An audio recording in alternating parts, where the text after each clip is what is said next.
صرف 1 منٹ کا یہ عمل آپ کی زندگی بدل سکتا ہے۔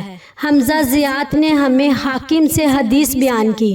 انہوں نے عبد الرحمن بن ابی لیلہ سے، انہوں نے حضرت کعب بن عجرہ رضی اللہ تعالیٰ عنہ سے، اور انہوں نے رسول اللہ صلی اللہ علیہ وآلہ وسلم سے روایت کی۔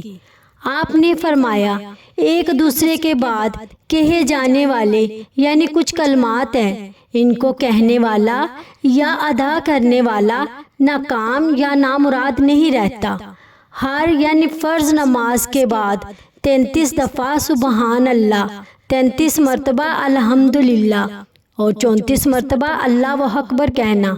ہر مسلمان اپنی زندگی میں کامیابی، سکون، قلب اور اللہ تعالیٰ کی رضا چاہتا ہے، مگر بعض اوقات ہم بہت بڑے اعمال کی تلاش میں رہتے ہیں اور ان چھوٹے مگر عظیم اعمال کو بھول جاتے ہیں جن کی تعلیم خود نبی کریم صلی اللہ علیہ وآلہ وسلم نے دی۔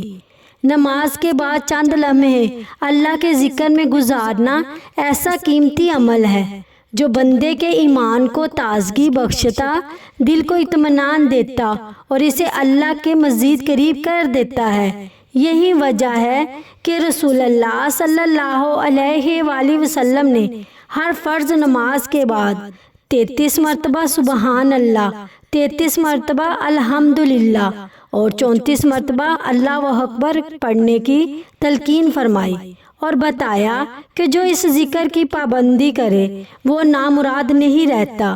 آئیے ہم بھی اس مستنود ذکر کو اپنی روزمرہ زندگی کا حصہ بنائیں اور دوسروں تک بھی یہ سنت پہنچائیں۔